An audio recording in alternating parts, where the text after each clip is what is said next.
परसों के बारे में कोई बताएगा?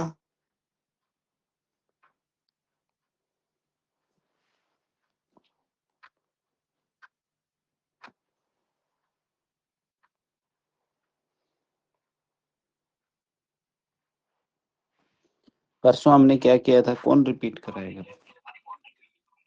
गुड मॉर्निंग सर, सभी को वेरी नमस्ते। गुड।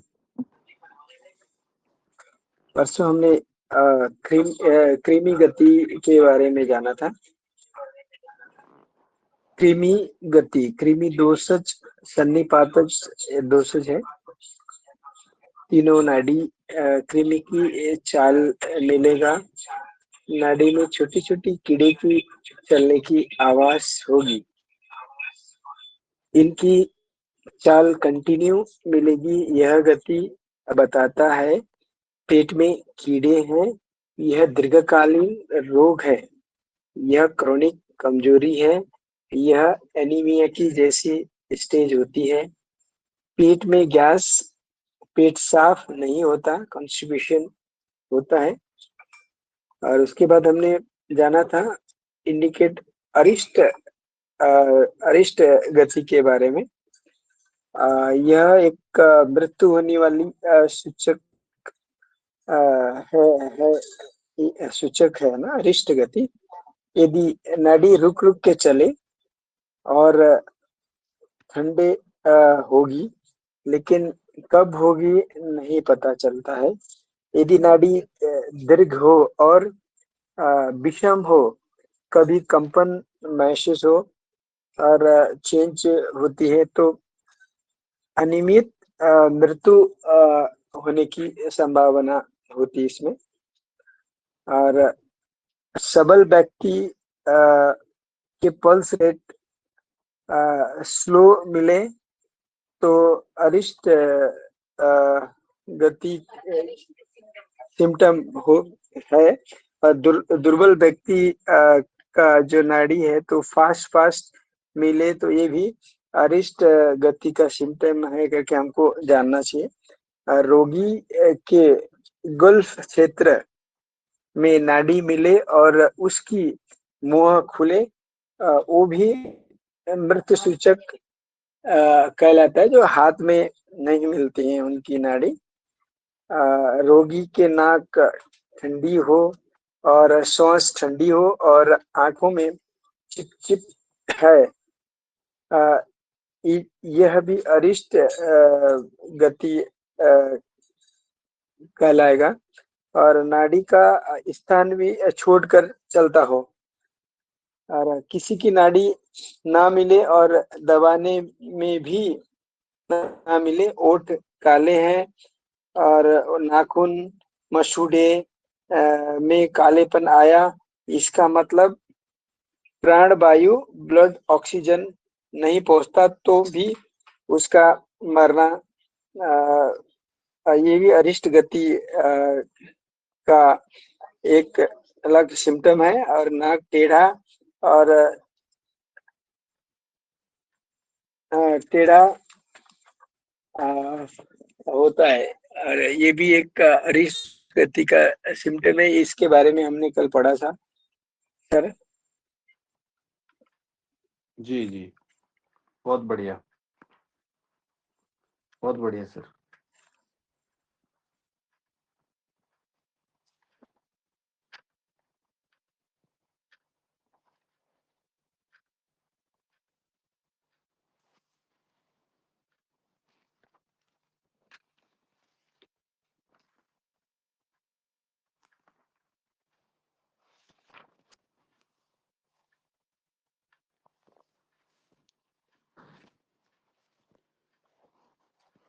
बहुत अच्छा जी। चलिए,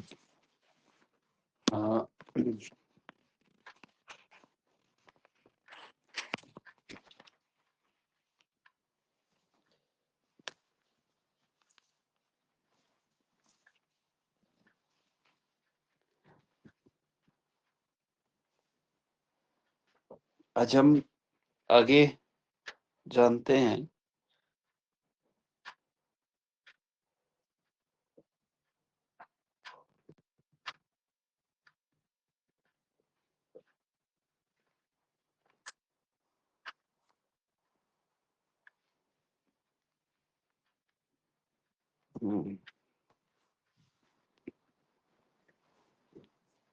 जो है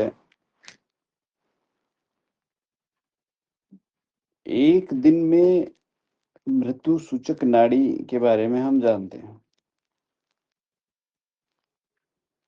हमने वो जाना था कि मतलब नहीं पता कब मरेगा, लेकिन वो रोगी उस रोग से मृत्यु तय है, उसके बारे में हमने जाना था। एक दिन में मृत्यु सूचक नाड़ी गति, ठीक है।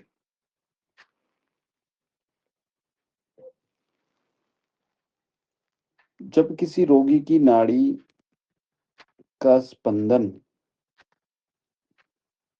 एकदम से गायब हो जाए और फिर हल्का सा स्पंदन आए, स्पंदन मीन्स स्पाइक, उसमें मूवमेंट, और फिर दोबारा से फिर गायब हो जाए।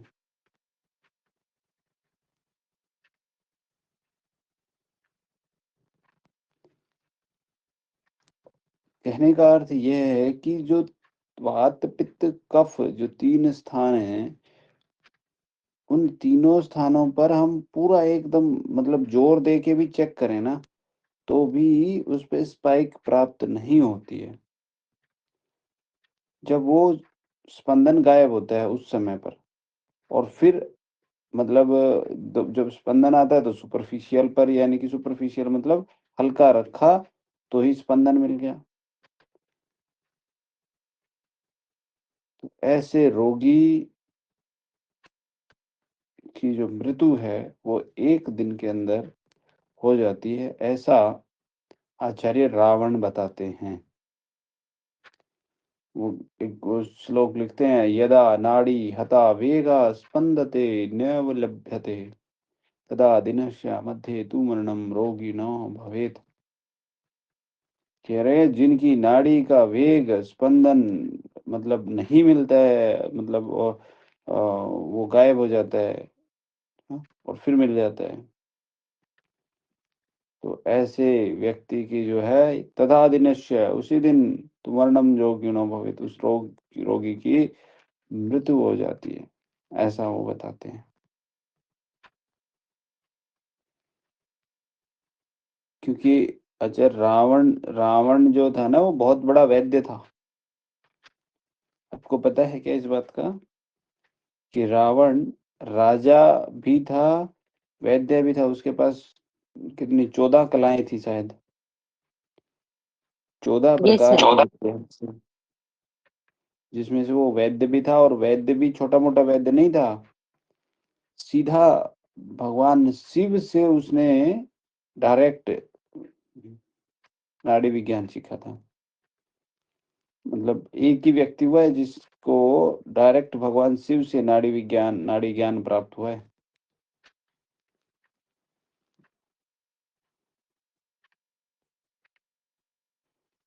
एक चीज होती मतलब जिन लोगों का आज नाम है ना, हम जहाँ कहीं मतलब उनका नाम लेते हैं, तो उनकी कौशलताओं के बारे में, उनकी विद्याओं के बारे में, उनकी कला, उसके बारे में यदि हम जानेंगे ना, तो वो मल्टी टैलेंटेड थे। मतलब उन्होंने एक ही विद्या नहीं सीखी, मल्टी, और उसमें वो पारंगत हुए, मतलब मास्टरी उसमें की उन्होंने। बहुत सी प्रकार की उन्होंने विद्याएं सीखी, तब उन्होंने मतलब कुछ किया, और तब वो जो है उनका नाम है। अब एक एक व्यक्ति को ढूंढ के देख लेना चाहिए। डॉक्टर लाजपत राय महाराज जी को ही देखो। डॉक्टर लाजपत राय महाराज जी ने मतलब कोई एक कला थोड़ी ना थी, मेडिटेशन में वो पारंगत थे, हाथ की रेखाएं देखने में वो पारंगत थे ना, फिजियोलॉजी एनाटॉमी को, और क्या बोलते हैं खेचरी मुद्रा की सिद्धि उनकी थी, और भी कई सारी चीज़ें उनको आती होंगी जिनके बारे में हमें नहीं पता। वो उन सब चीज़ों का प्रयोग करके उन्होंने जो है हाँ, मर्म के बारे में भी उन्हें पता होगा, तभी बहुत सारे मर्म पॉइंटों का न्यूरोथेरेपी में यूज़ किया गया है।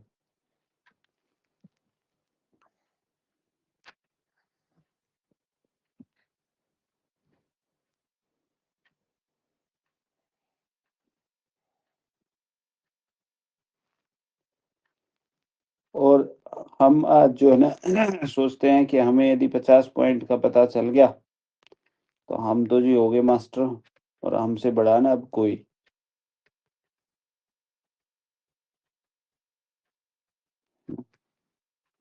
चलिए, आगे एक दिन में मृत्यु का एक और लक्षण रावण लिखते हैं। कह रहे जिस किसी रोगी की नाड़ी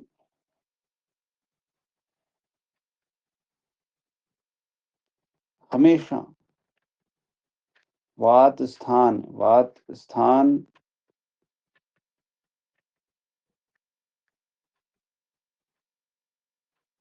डमरू की भांति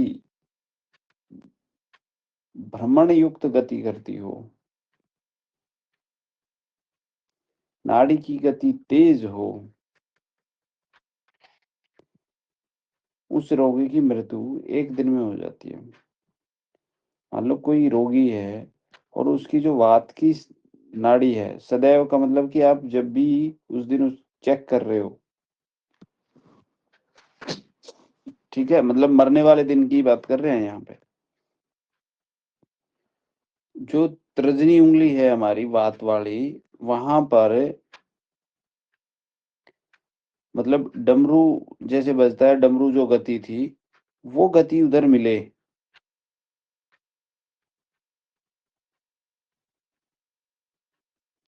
उसके आकार और गति दोनों मिले डमरू की तरह वात के नीचे, और नाड़ी की गति तेज हो, डमरू तेज तेज बज रहा है, तो एक दिन में ऐसा उन्होंने लिखा है। अच्छा, एक दिन के बाद की मृत्यु सूचक नाड़ी, यदि किसी व्यक्ति की नाड़ी स्थिर हो गई है, स्थिर का मतलब स्पाइक नहीं है, स्पाइक लेस हो गई है, मतलब उसका स्पाइक कभी कभी ही मिल रहा है, स्पंदन कभी कभी ही मिले, और उस दिन उसके चेहरे पर एकदम चमक आ गई हो कि भाई एकदम चेहरा चमक उठा।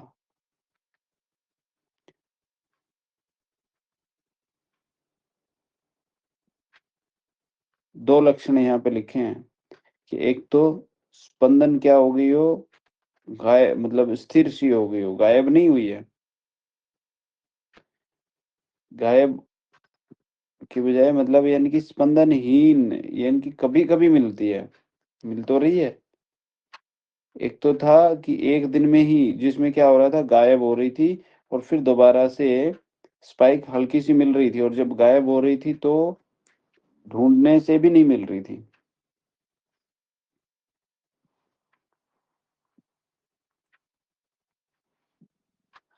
और ये है कि उसकी जो कभी कभी मिले, मतलब स्पाइक है ही नहीं ऐसा महसूस हो, कभी थोड़ी सी मिल गई और चेहरे पे चमक भी आ गई हो, तो ऐसे व्यक्ति की, अच्छा रावण लिखते हैं कि दूसरे दिन मृत्यु निश्चित है।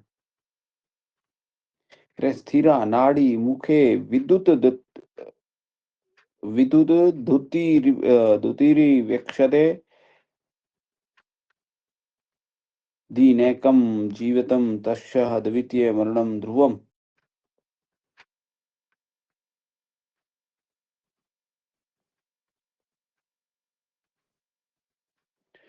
और यहाँ पे एक और भी चीज जो है वो बताते हैं कि कुछ रोगियों में मृत्यु से पहले चेहरे पर एक मतलब चिकनापन और चमक आ जाता है। मतलब तेलीय पदार्थ के जैसा चेहरे पे दिखता है कि चेहरे पे अ, तेल का मतलब ऐसा और वो चेहरे पे चमक आ जाती है। ठीक है। तो आम व्यवहार में भी इस चीज़ को जाना जाता है कि चेहरे पर यदि तेल आया और चमक आई तो ये आरिष्ट लक्षण मतलब आम लोकल उसमें भी जानते हैं इस चीज़ को। सकता है नाड़ी के बारे में नहीं जानते होंगे, लेकिन इस लक्षण को कि चेहरे पे चमक और ऑयल आना।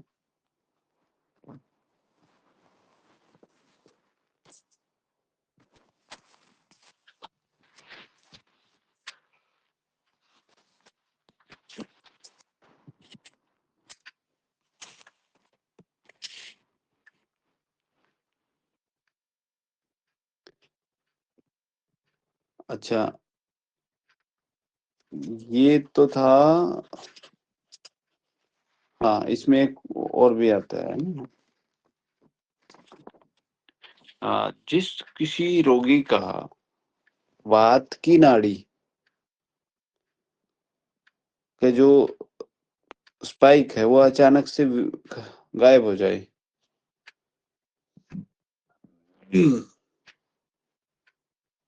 केवल वात अचानक से गायब हो जाए और फिर हम नाड़ी को दबाएं, उधर चाहे कितना भी दबा लें, ढूंढ लें, तो भी वो जो है ना वात की नाड़ी नहीं मिलती है। तो ऐसा रोगी भी दूसरे दिन गायब हो जाता है। और ऐसा नहीं कि एक ही हाथ, दोनों हाथों पे चेक करके देखें।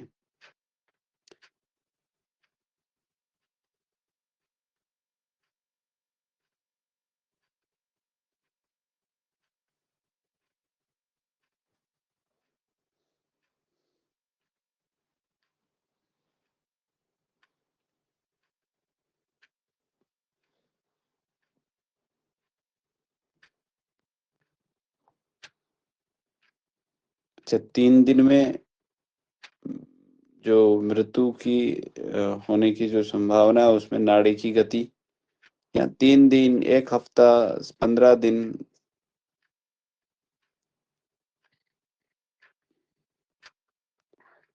जब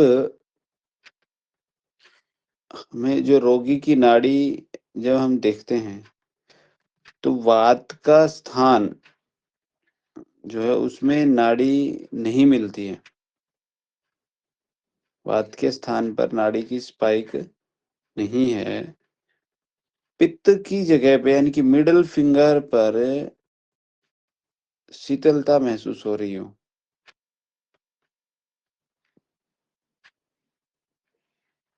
मतलब टच करने पर आपको नाड़ी में ठंडा लग रहा हो,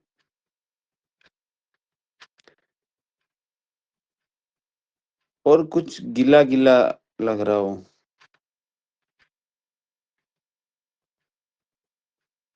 और नाड़ी धागे की जैसी पतली महसूस हो रही हो। ये तो एहसास किया होगा ना आपने, धागे की नाड़ी मोटी और पतली भी होती है। आप लोगों ने ऐसा महसूस किया होगा ना कि कुछ लोगों का चेक किया होगा तो आपने ऐसा महसूस किया होगा कि नाड़ी किसी की मोटी मिलती है, किसी की पतली मिलती है, किसी की कैसी मिलती है। Yes sir. हाँ, क्योंकि ये जब आप चेक करेंगे ना तभी पता चलेगा।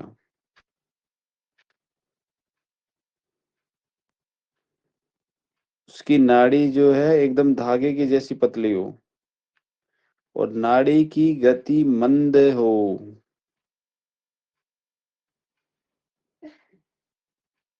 ऐसे रोगी की मृत्यु 3 दिन में हो जाती है, ऐसा रावण लिखते हैं। क्या लिखते हैं देखो, ऐसे ये क्यों क्यों हो सकता है ऐसा कि वात का स्थान तो मिल ही नहीं रहा। अब वात का गुण क्या है? चलने का। तो वहां तो चलने का गुण तो खत्म हो गया। भाई चलने का गुण खत्म हो गया तो शरीर कैसे चलेगा? दूसरा, पित्त का जो स्थान है वो उसका पित्त का गुण है उष्ण, गर्म, लेकिन वहां पर क्या है, ठंडक आ गई है। और वहां पर गिल्लापन भी आ गया है कि वो उसका बाहरी भाग गीला गीला हो लगे हमें जब हम टच करें। तो किसी की नाड़ी आप देखोगे तो किसी की नाड़ी रुक्ष प्रकृति की लगती है, आपको वहां रूखा रूखा सा दिखेगा, किसी का गीला गीलापन सा दिखेगा, और किसी को आप दबाओगे तो अंदर से ऐसा महसूस होगा कि कुछ चिपचिपा सा दिख रहा है।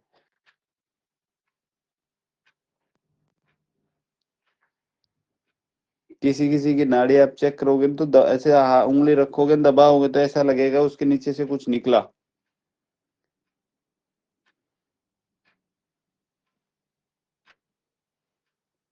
किया है क्या ऐसा फील आपने?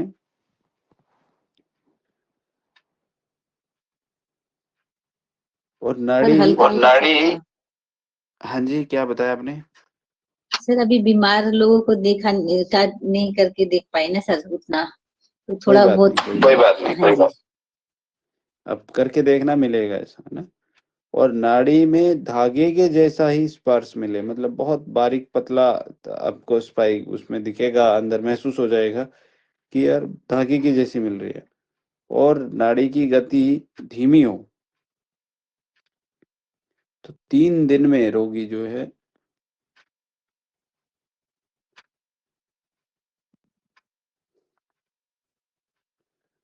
और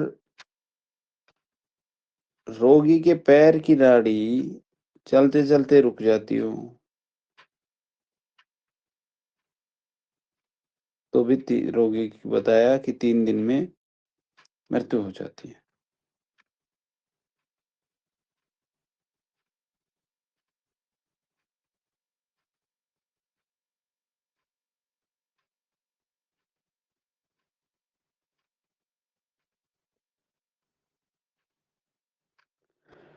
4 दिन का बताया कि यदि किसी रोगी को एक दिन पूर्व, एक दिन पहले बहुत तेज बुखार एकदम मतलब आया हो, आग के समान बहुत तेज बुखार हो गया हो, और यदि उनकी नाड़ी चेक करें तो वात के स्थान पर बहुत हल्की स्पाइक मिलेगी, तो ऐसे रोगी की मृत्यु चौथे दिन हो जाती है। मतलब कि किसी को बुखार हुआ हो एकदम बहुत तेज, ठीक है, और वो आपके पास आ गया जी इनको बुखार हुआ था, और आपने देखा कि उसकी वात की नाड़ी बहुत धीरे चल रही है और रोग पुराना है या जैसा भी आपने पता कर लिया, तो चौथे दिन जो है उसकी मृत्यु हो जाती है, ऐसा उन्होंने बताया।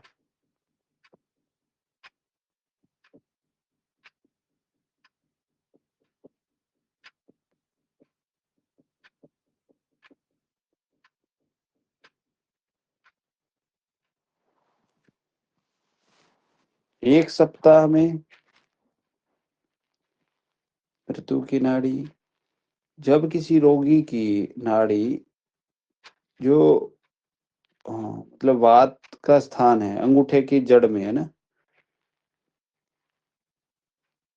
वहां पे तेज गति से चल रही हो,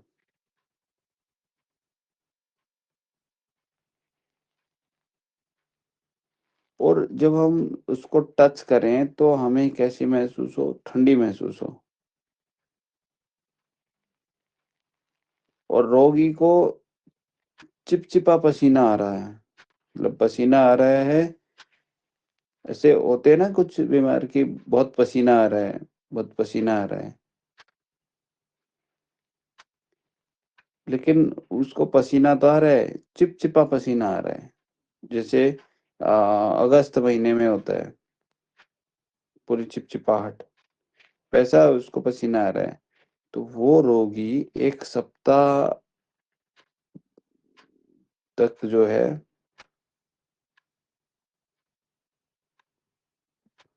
एक सप्ताह के अंदर मतलब उसका इतना ही जीवन शेष है।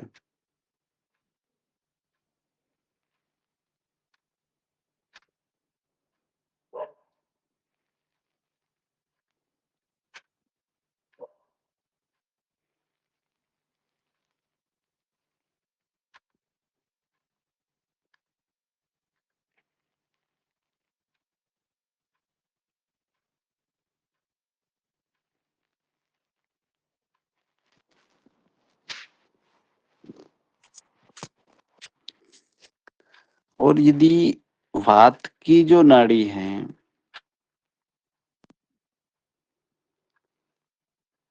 वहां, मतलब जो वात है ना, वात वो मुख्य माना गया ना, वात को क्या मानते हैं? इंजन।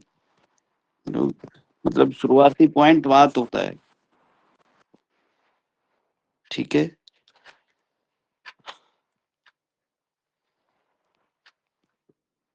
मतलब प्राण, वात मतलब प्राण। तो प्राण में ही गड़बड़ चल रही है यहाँ ये।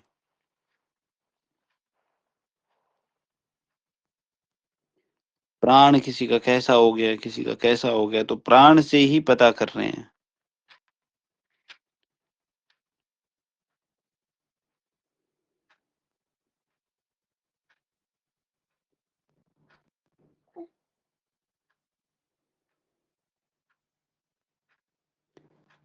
तो वात के स्थान पर जो है नाड़ी बहुत तेज गति से चले और टच करने पर ठंडी महसूस हो और रोगी को पसीना भी आए,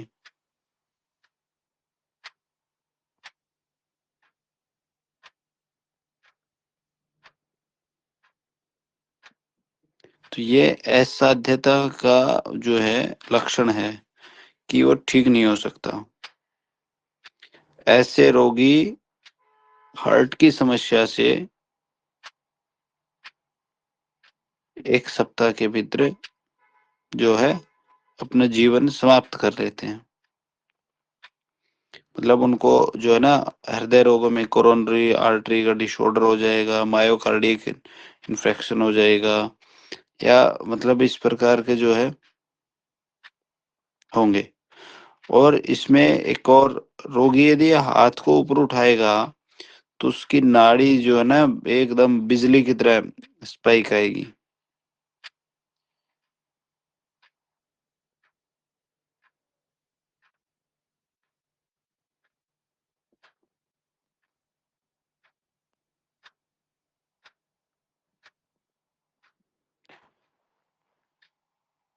सर 15 जैसे दिन कहाँ में उठाएगा सर? रोगी हाथ हाथ को को ऊपर कैसे ऐसे, उठाएगा? नॉर्मली जैसे हाथ ऊपर लेते हैं वैसा? हाँ हाँ हाँ हाँ हाँ हाँ। अच्छा। हम्म।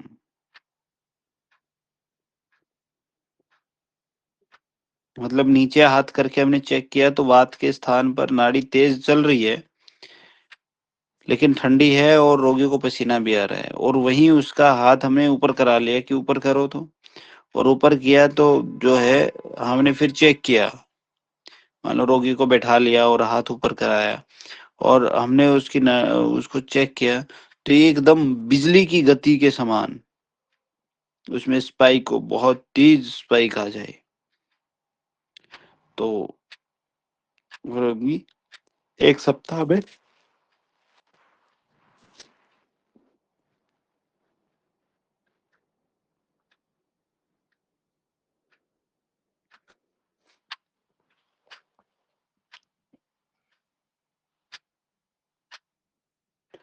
और 15 दिन में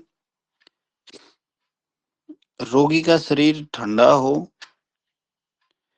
वो हमें नाक से श्वास लेना चाहिए लेकिन वो मुंह से श्वास ले रहा हो, मुख से, और नाड़ी बहुत ही ज्यादा गर्म हो और बहुत तेज चल रही हो। मतलब शरीर ठंडा है, नाड़ी गर्म है और तेज है बहुत, तो ऐसे रोगी 15 दिन में बताया कि मृत्यु हो जाती है।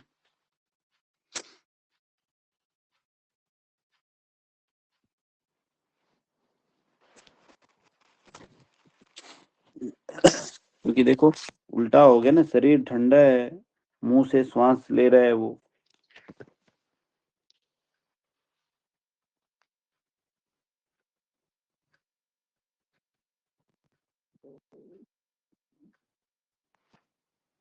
और 1 महीने में यदि कोई रोगी कि शरीर में जो है, शरीर का जो नाड़ी मतलब विपरीत दिखाई दे। विपरीत मतलब कभी केंचुए के समान, कभी सर्प के समान। आप मान लो चेक कर रहे हो किसी रोगी की नाड़ी, तो उसमें कभी केंचुआ, कभी सर्प, कभी कुछ दिख रहा है। ठीक है, तो ऐसे, और वो आपने उस पे थोड़ा सा दबाव दिया, हल्का सा, हल्का सा दबाव डालते ही नाड़ी जो है बंद हो जाए या फिर फैल करके चले, मतलब चौड़ी हो जाए वो। ये जो चल रही थी वो तो ठीक था, लेकिन आपने हल्का सा दबाव देते या तो वो बंद हो गई या फिर वो फैल करके चले।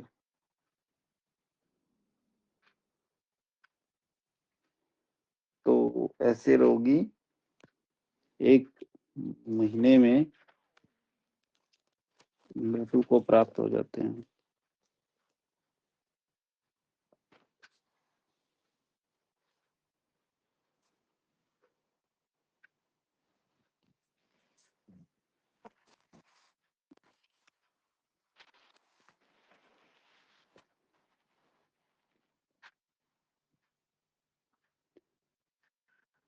और 3 महीने में ऐसे रोगी होते हैं जिनकी नाड़ी बहुत मंद हो।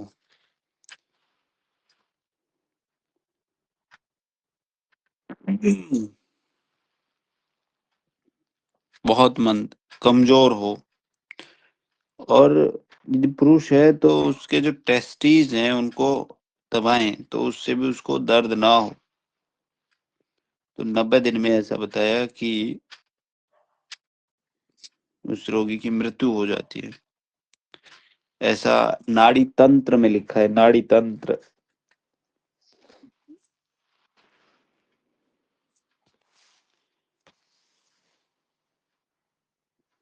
एक और भी लिखा है उसमें, नाड़ी तंत्र में 120 दिन के बारे में, कि यदि रोगी के पेट में नाभि के आसपास दबाकर हम देखें और वहां पर कहीं पर भी जो है आपको स्पाइक नहीं मिल रहा है, मतलब नाभि के चारों ओर हम यदि देखें तो आपको कहीं ना कहीं तो स्पाइक मिलेगा ना। नाभि जब हम चेक करते हैं चारों ओर यस स्पाइक है, तो कहीं ना कहीं तो स्पाइक मिलता ही है। लेकिन ऐसा व्यक्ति जिसका कहीं भी स्पाइक नहीं मिले, पूरा दबाने पर भी स्पाइक नहीं मिलता है,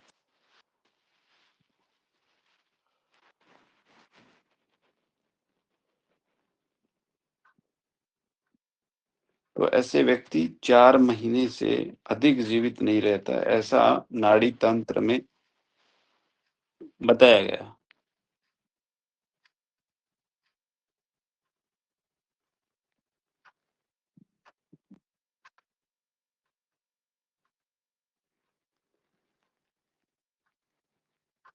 और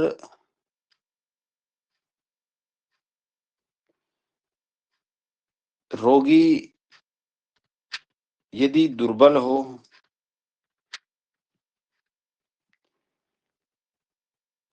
और नाड़ी विषम गति से चले, मतलब रोगी दुर्बल है और नाड़ी सबल चले, है ना, तेज चले,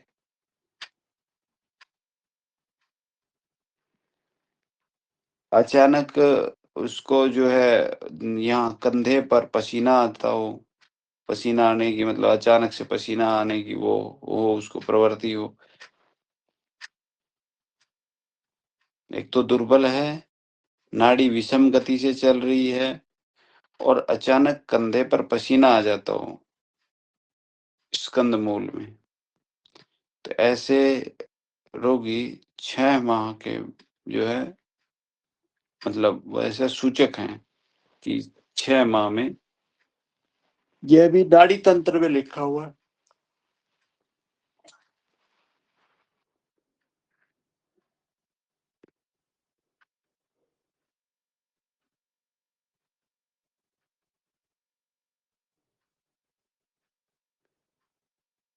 तो नाड़ी विज्ञान में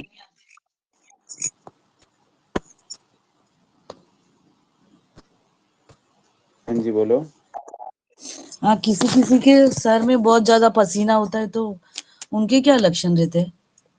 सर बहुत मीन्स पसीना ही आता रहता है, सर में ही आता है ज्यादा, सिर में। उनका पाचन तेज है। अच्छा। हम्म,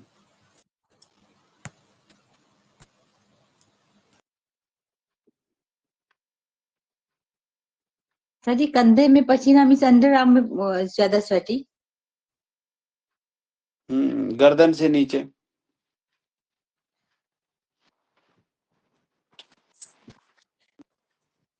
स्कंद मूल।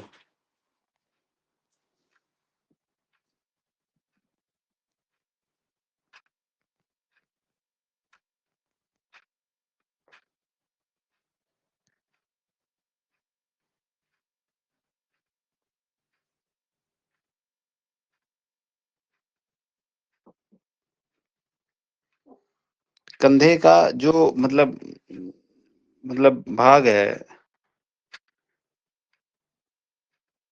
अ, जो सर्वाइकल का एरिया है हमारा, C5 से 6, ठीक है, वो एरिया है स्कंद मूल, ठीक है। और ऐसा क्यों माना गया है कि स्कंद मूल में पसीना आए, रोगी दुर्बल हो, नाड़ी विषम हो? तो यदि हम एनाटॉमिकल इस चीज को देखें, स्कंद मूल को एनाटॉमिकल लेवल पर, तो वो जो कंधा है, वो जो जगह है वो शक्ति देने वाली है, क्योंकि आ, मतलब जो पावर जो मिलती है ना, वो वहीं से मिलती है। कंधे की गति, मूवमेंट जो भी है, वो उसी एरिया से माना जाता है। यदि आपको सर्वाइकल हो गया तो हाथ उठाने में या काम करने में प्रॉब्लम आएगी, है ना। C5 C6 ये एनाटॉमिकल मतलब है। और यदि आप आयुर्वेद की भाषा में बात करेंगे तो स्कंद का अर्थ होता है वाइटिलिटी। वाइटिलिटी मतलब उत्साह, है ना। वाइटिलिटी, वीर्य शक्ति, ओज, मतलब कि वो मूल जिसमें शक्ति हो, उत्साह हो, बल का जन्म देता हो, बल को जन्म दे रहा हो जो। और जो ओज है, ओज का मतलब है कि धातु, तप, प्राणवायु का मूल स्थान माना जाता है यहाँ पे। अब देखो, ओज का भी मूल स्थान है, धातु का भी मूल स्थान है ये स्कंद मूल, यानी कि जो पीछे कमर में हम जब चेक करते देखते हैं तो सर्वाइकल का जो आपको मैंने बताया वहां पे। और प्राणवायु का मूल स्थान है, और वो जो है ना, वो रहे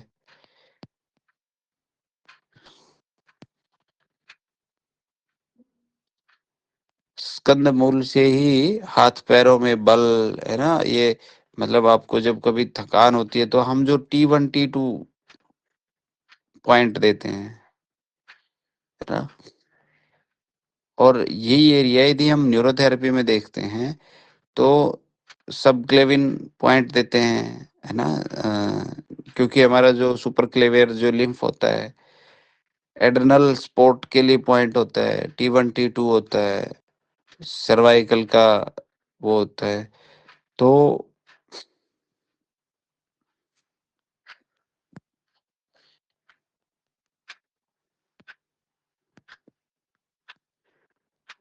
और वहां पर ऐसा महसूस हो रहा है, और नाड़ी भी विषम है, रोगी दुर्बल है।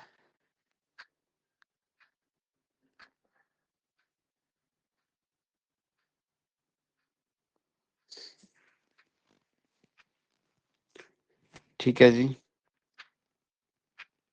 अच्छा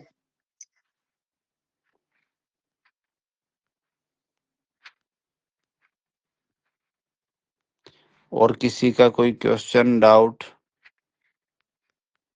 सर ये फिर से बताइए ना, कंधे का वो C5 C6 सर्वाइकल का बोला आपने, बताया ना।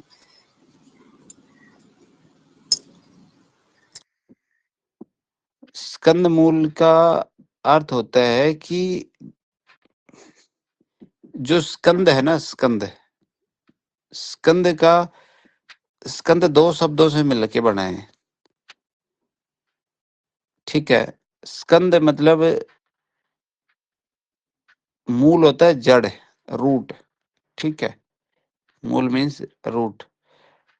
तो एक चीज देखो कि रूट जिसकी भी है, कोई भी पेड़ है या हम हैं, तो हमारी भी कहीं ना कहीं जड़ होगी।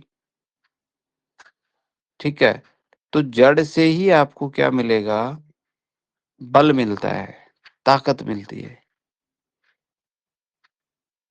ठीक है, और स्कंद मतलब कंधा। तो इसका मतलब क्या हुआ कि स्कंद मूल का अर्थ हुआ कि जहां से कंधे को ऊर्जा मिलती है, ताकत मिलती है, गति मिलती है, बल मिलता है, शक्ति मिलती है।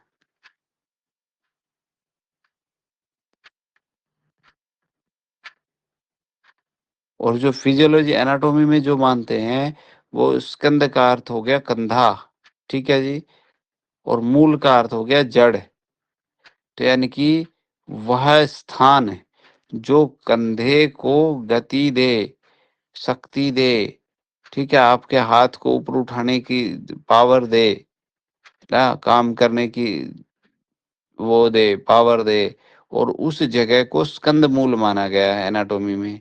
और उस जगह का जो नाम दिया गया, वो दिया गया है कि C5 C6 सर्वाइकल का जो एरिया है, जो सर्वाइकल प्लेक्सस रूट है, वो जहां से हाथों की शक्ति, मतलब जो है ना, मतलब यदि हम जो सर्वाइकल में T1 T2 क्यों देते हैं?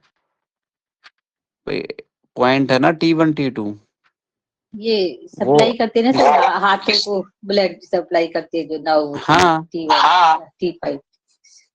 हाँ, तो वो इसीलिए तो देते हैं कि किसी को हाथ में सुनपन आ रहा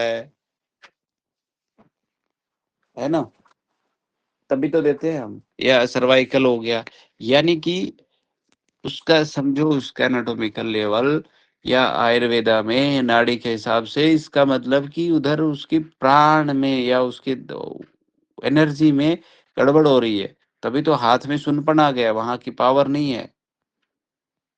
बहुत सिंपल शब्द है, बहुत सिंपल अर्थ है।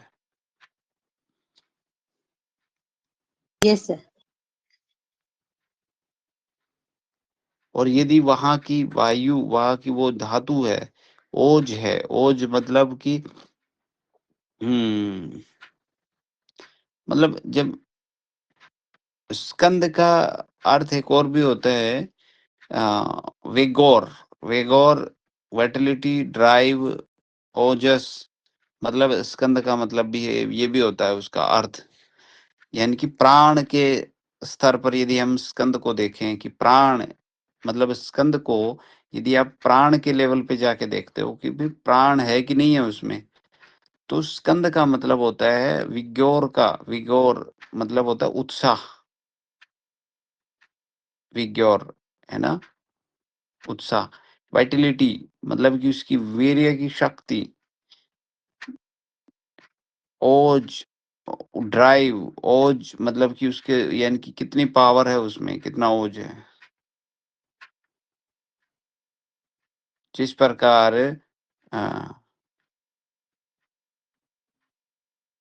एक वो भी है शायद स्कंद मूल, मतलब कि जैसे बालक का जो जन्म होता है, वो भी एक है शायद उसमें स्कंद मूल, कि स्कंद मूल में बालक का जन्म हुआ है। वो शक्ति को डिनोट करता है, यदि हम मतलब वैसे देखें तो स्कंद मूल इजकल टू शक्ति, प्राण, धातु, जो हमारी 7 धातुएं हैं, है ना, 7 धातु, उनको ये जो है उनका मूल स्थान है।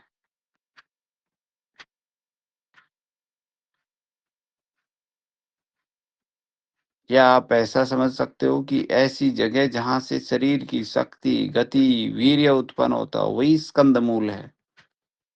स्कंद मूलम बल प्रभवम यत्र देहस्य गति ही वीर्यम च प्रतिष्ठितम।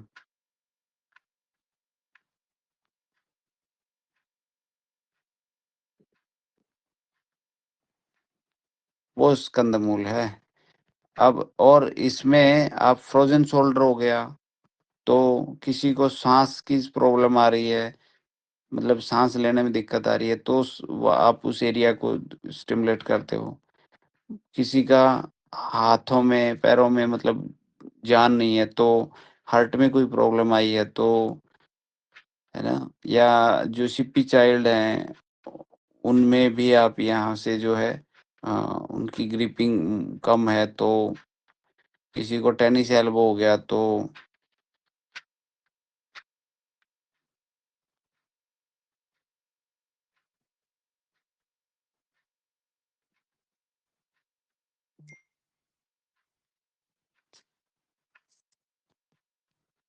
आया समझ? Yes sir.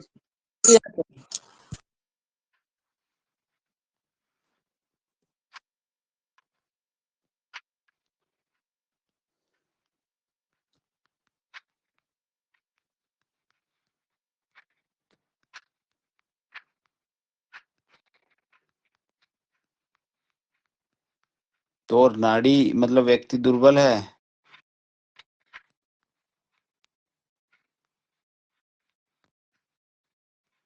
तो ऐसा फिर, और नाड़ी विषम मिल रही है क्योंकि दुर्बल व्यक्ति की दुर्बल मिलनी चाहिए।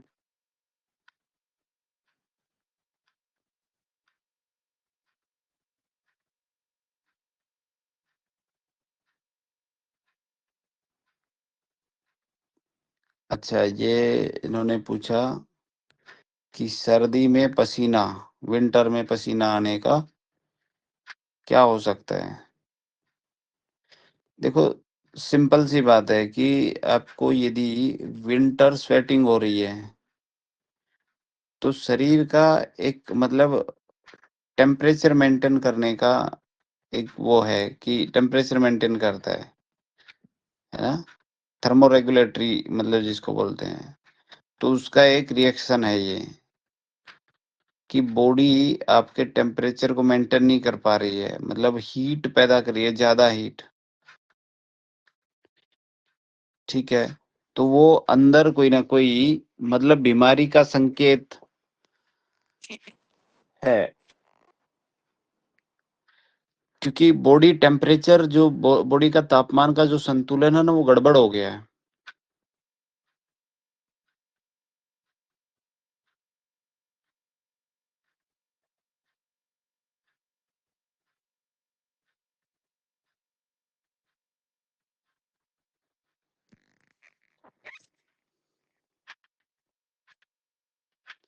जब आपको मान लो अचानक गर्म कपड़ा, रजाई या हीटर वगैरह के कारण मतलब मान लो आपको शरीर में जो है ना पसीना आता है, तो यानी कि गर्मी बाहर निकल रही है।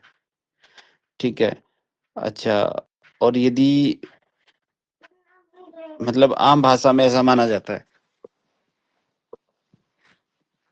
लेकिन यही चीज आप आयुर्वेदा के अनुसार यदि हम माने देखें तो इसके देखो 3-4 कारण हो सकते हैं। एक तो टेम्परेचर रिस्पॉन्स हो गया,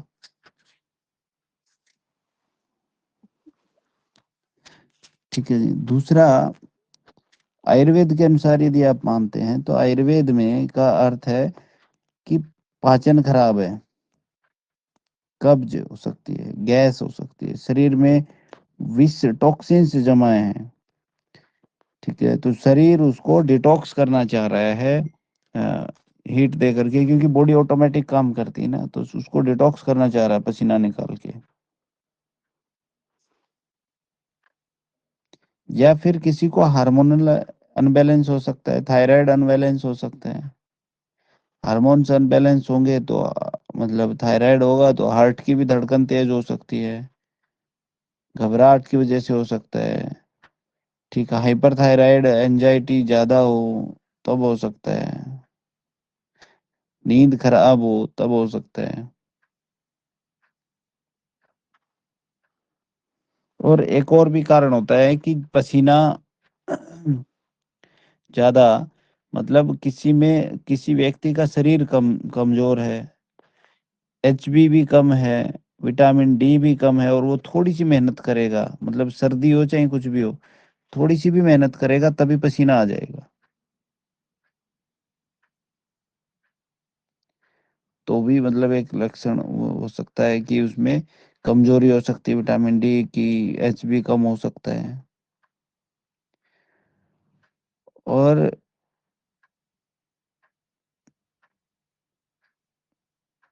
एक पसीना, जब किसी को डायबिटीज हो और वो फ्लक्चुएट करती है,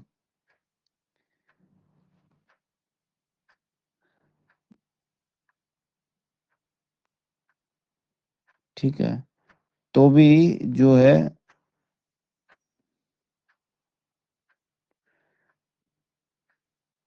पसीना आता है शुगर वाले व्यक्ति को।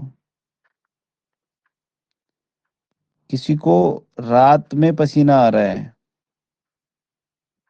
नाइट स्वेटिंग हो रही है, केवल रात को ही पसीना आता है, वो बोलते हैं ना, रात को ही पसीना आ रहा है। तो जिसको रात को पसीना आता होगा ना, उसको सांस लेने में दिक्कत होगी, ब्रोंकाइटिस हो सकता है, टीबी हो सकती है, मतलब रेस्पिरेटरी एरिया या रेस्पिरेटरी फंक्शन जो है उसका, वो वीक है यदि रात को पसीना आता है।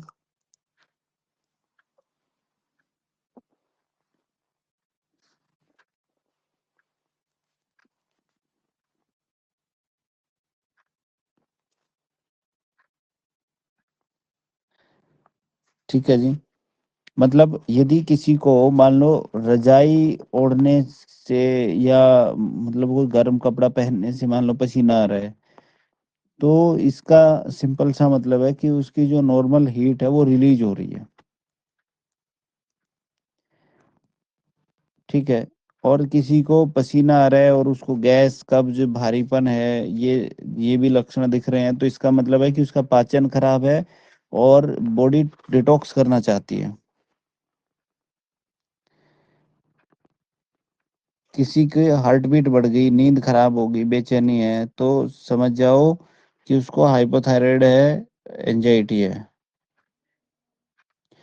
और किसी को पसीना आ रहा है, उसको थकान भी है, कमजोरी महसूस हो रही है, सांस भी फूल रही है या हल्की है, तो ऐसे व्यक्ति को आयरन विटामिन डी वगैरह की डेफिशिएंसी है।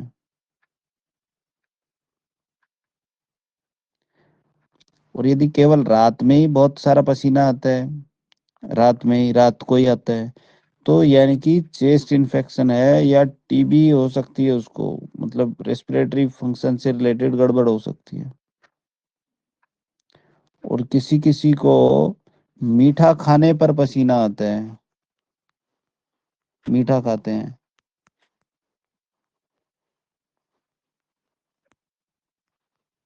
ठीक है, तो इसका मतलब क्या है कि शुगर फ्लक्चुएट कर रही है, मीठा खाया और शुगर मतलब वो कर गई फ्लक्चुएट। और कुछ कुछ को खाना खाने के समय पसीना आता है या खाना खाने के बाद आता है।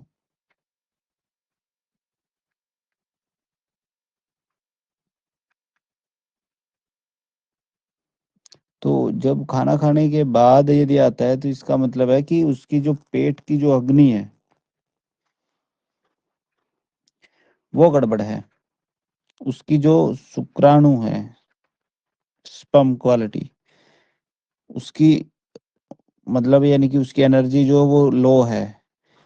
किसी को ऐसे ही बता सकते हो कि किसी को खाना खाने के बाद या खाना खाते समय पसीना आ रहा है, तो इसका मतलब उसकी स्पर्म क्वालिटी बहुत लो है, वो चाहे जेंट्स हो चाहे लेडीज हो, उसकी पाचन की अग्नि इनबैलेंस है, उसको बहुत जल्द शुगर की समस्या हो सकती है।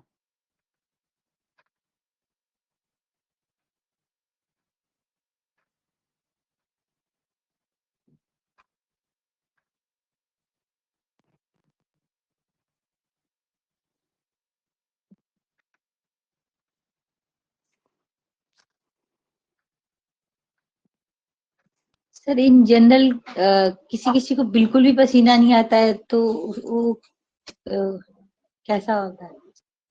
तो उसका भी कारण है, मतलब कैसे बोल रहे हो आप, मतलब उसको नॉर्मल व्यक्ति है जैसे लेडीज कोई, और उनको कभी भी पसीना ही नहीं आता एकदम, कुछ बहुत भी काम कर कुछ ले भी चाहे, काम करना चाहे। हाँ जी, मतलब कोई भी काम कर लें तो भी। ये सर जितना भी मेहनत करे तो भी उतना कुछ पसीना ही नहीं आता, एकदम हल्का सा कभी आया तो अंडर आर्म से, नहीं तो नहीं ऐसा। और एकदम वैसे फिट ही है ना, ऐसा पतली दुबली में ठीक ठाक ही है, मोटी भी नहीं है, एकदम पतली भी नहीं है, अभी नॉर्मली है थोड़ा सा तो है ऐसे हमारा। तो ऐसे कंडीशन को देखो, एक तो बोला जाता है हाइपोहाइड्रोसिस बोला जाता है। हाइपोहाइड्रोसिस, हाइपो मतलब कम होना, हाइड्रोसिस यानी कि पानी, है ना, यानी कि बहुत कम पसीना आना। लेकिन पसीना आना चाहिए। अब क्यों नहीं आ रहा, इसका मतलब ये है कि शरीर के अंदर जो टॉक्सिन्स हैं वो बाहर नहीं निकल रहे हैं, है ना, मतलब बाहर शरीर को निकालना चाहिए लेकिन शरीर निकाल नहीं रहा है। उसका जो बॉडी का टेम्परेचर को जो मतलब कंट्रोलर है वो गड़बड़ है। ठीक है, उसके, क्योंकि पसीना इसलिए जरूरी है कि स्किन को, किडनी को, हार्मोन्स को, सबको बैलेंस करता है। नर्वस सिस्टम जो है ना वो मतलब उस हमारा वो सही करता है। ठीक है।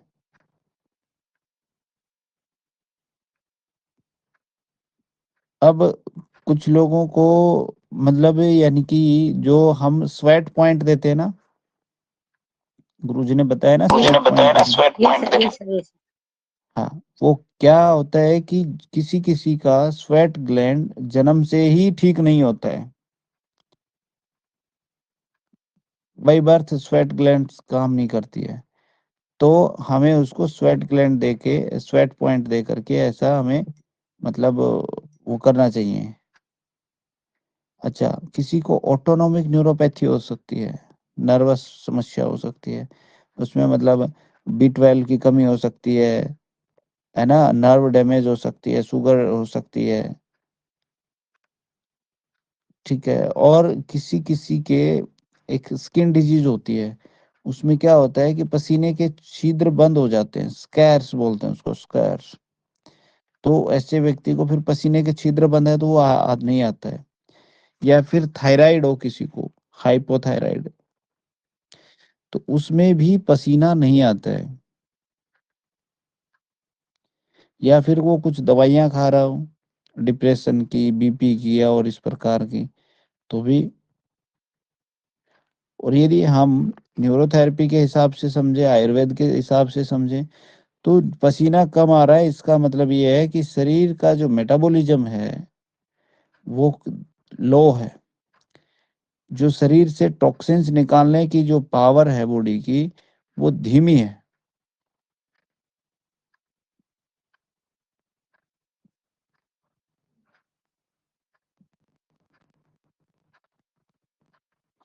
और यदि पसीना मतलब नहीं आ रहा और आपको और लक्षण क्या दिख जाएं, उसको जल्दी थकान होती हो, मतलब पसीना नहीं आ रहा है लेकिन वो कुछ काम कर रहे तो जल्दी थकान हो गई।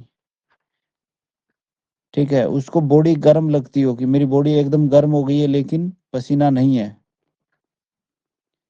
ठीक है जी।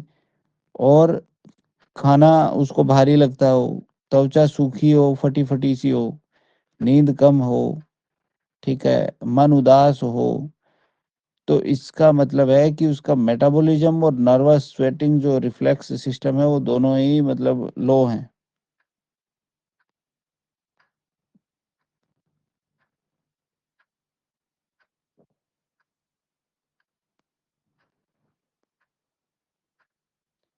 आयुर्वेद की भाषा में यदि बात करें ना तो स्रोतस बोलते हैं उसे, स्वेदवाह स्रोतस, स्वेदवाह स्रोतस, आयुर्वेद में स्वेदवाह स्रोतस।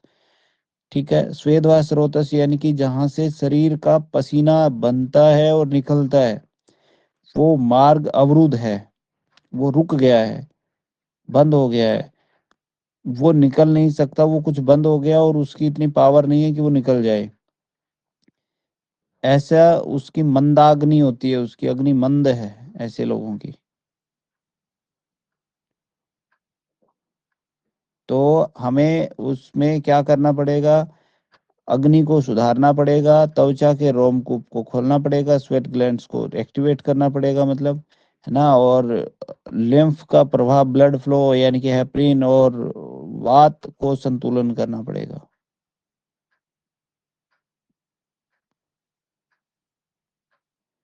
ऐसे लोगों को खाना खाने से पहले एक छोटा टुकड़ा अदरक और सेंधा नमक मिला के देना चाहिए, गर्म पानी उनको पिलाना चाहिए।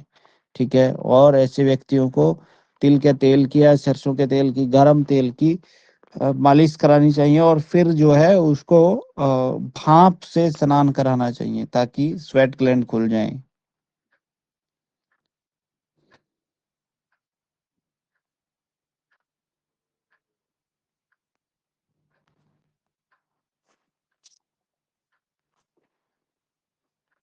और कोई डाउट, क्वेश्चन? हाँ, वेट बहुत है तो इसका मतलब ये है कि उनका पाचन मंद है, टॉक्सिन्स नहीं बाहर जा रहे हैं। थायराइड है कि नहीं, ये चेक करिए, डाइजेशन स्लो है ऐसे। सर ऐसा भी होता है ना, किसी किसी के हाथ में और पैर में इतना पसीना आता है कि वो जैसे बहुत ज्यादा एक्सेसिव स्वेट, हाथ और फीट से बहुत हाँ वैसे। हाँ, होता है। उनके हाथ पे मतलब हथेली में जो है ना, हाथ लगाओगे तो एकदम वो गीली मिलेगी, पैर में आप लगाओगे तो वो एकदम गीला मिलेगा, चप्पल उन्होंने डाल रखी है तो मतलब कि उनकी चप्पल पूरी गीली मिलेगी, है ना। तो ऐसे को हम जो है ना वो क्या बोलते हैं उसको, इस डिजीज को बोलते हैं शायद palmar, palmar plantar hyperhidrosis. Palm मतलब हथेली और प्लांटर मतलब तलवा, हथेली और तलवों में ज्यादा पसीना आना ना। तो ये ऐसा जो ऑटिज्म चाइल्ड होते हैं उनमें हो सकता है, किसी को ज्यादा टेंशन हो, डर हो, सोशल एंजाइटी हो, किसी टाइप का स्ट्रेस हो तो भी हो सकता है ये, या थायराइड गड़बड़ हो तो भी हो सकता है, किसी का वेट कम हो रहा हो, नींद गड़बड़ है। ठीक है, और आयुर्वेद की भाषा में यानी कि डाइजेशन गड़बड़ है, ऐसे व्यक्ति का डाइजेशन गड़बड़ है।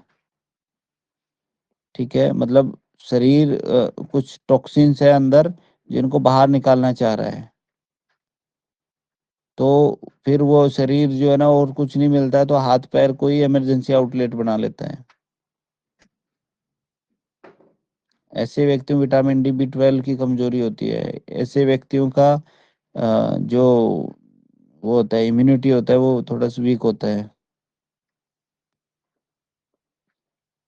या फिर किसी किसी का होता है कि जेनेटिक ही, जैसे उनकी टेंडेंसी ऐसी हो कि स्वेट ग्लैंड ऑलरेडी ज्यादा एक्टिव हो।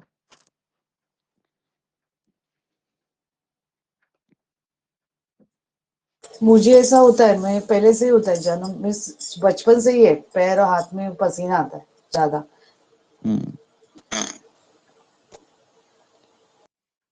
यदि पसीने में बदबू बदबू आती है, चिपचिपापन है, तो इसका मतलब है कि आम दुष्टि है, यानी कि टॉक्सिन्स हैं बॉडी में।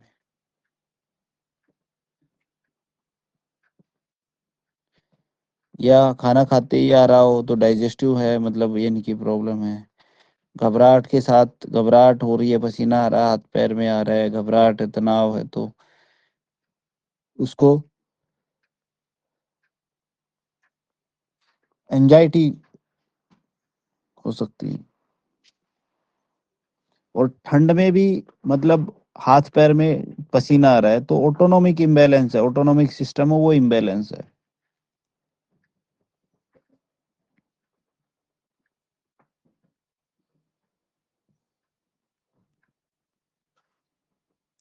हमें ऐसे लोगों का जो है ना सोलर प्लेक्सस ठीक करना चाहिए ना, लीवर ठीक करना चाहिए, सर्वाइकल का एरिया है वो ठीक करना चाहिए